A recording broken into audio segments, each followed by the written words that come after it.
incorporated the STEM project in with our inquiry learning, and in our inquiry we were doing a unit on health, and the kids discovered that children these days are not getting enough exercise, but they love digital technologies. So we gave them the problem that using the makey-makeys, they need to design an active game to try and get kids to be more active while they're playing a computer game. The students have been working on a thing called the Future Cities project, and that means that they've been thinking about potential problems that Melbourne might face in the future and how they might be able to solve some of those problems using technology. Our school approach to integrating STEM into the curriculum has really been through our inquiry process. So we use a challenge-based learning framework. We really wanted to incorporate STEM into this unit of work on the environment and sustainability, but we knew that we really had to provide the students with some skills and understanding in digital technology. The students were given the prompt of what, using technology, what can they do to help the future city of Melbourne. They've done a lot more than I could have, that's for sure. Yeah, quite a few of them are really thinking outside the box. One group's creating a vending machine for the homeless. They're completely out the box thinking that has really impressed me and has taken it on a much wider scale than I ever would have.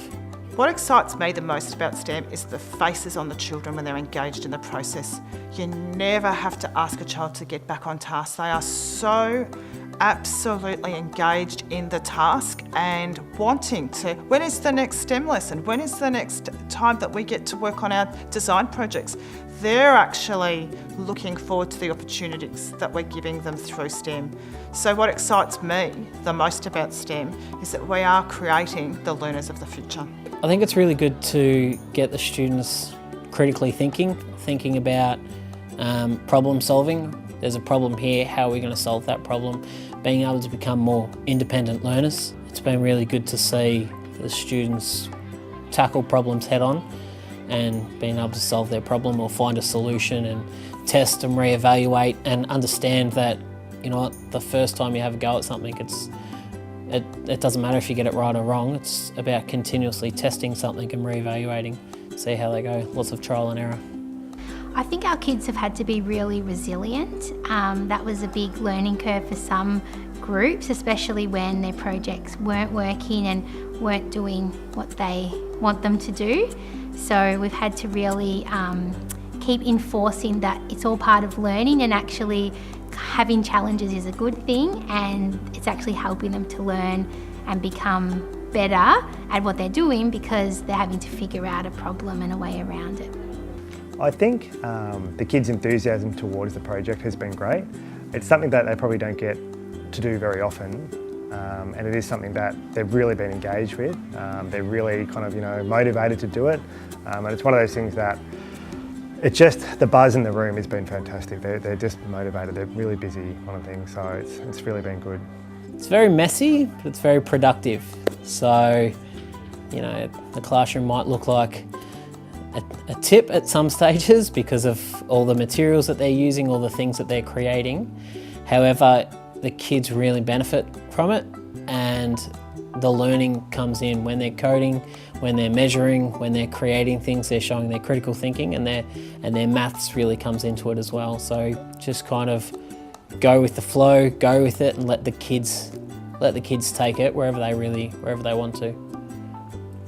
I think some advice that I would give to another school when they're starting is that it's really important to really have an authentic purpose into why you're building the STEM element into the curriculum. So for us, it fits really nicely with our inquiry, but we try not to just put it on top of and make it something that's additional. It's really seeing the opportunities that we already have present and making teachers aware of the skills that the students will need and where that's going to fit in what they're already doing.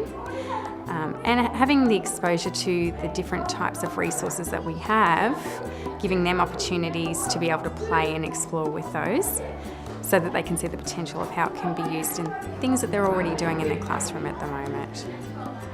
I've never done any coding before. I've never really been that great with technology.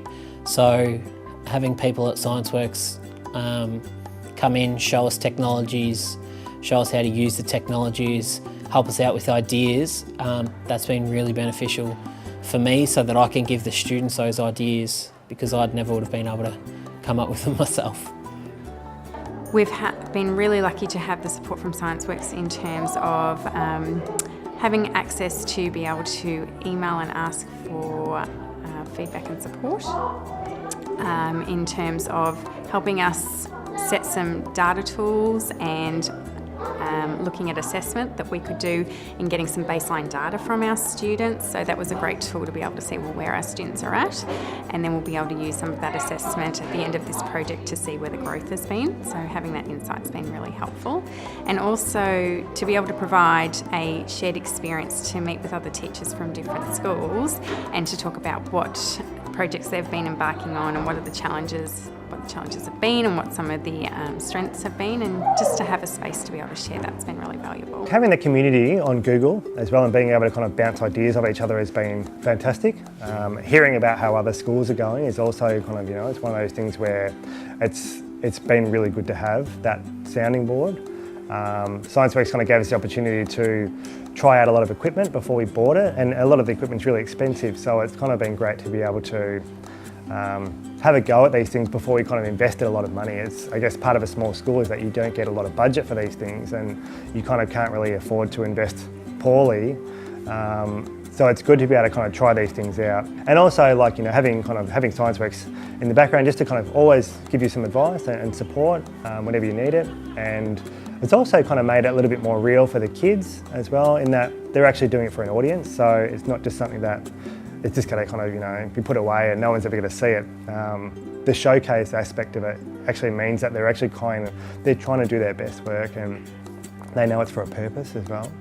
Ken Robinson talks about schooling creativity out of kids, and I think STEM actually provides the space in our week to allow them to be those creative geniuses that they're born to be. Their imagination is unleashed, their creativity is encouraged, and that excites me, because what will they create and what will they do and how will they make a difference in the world?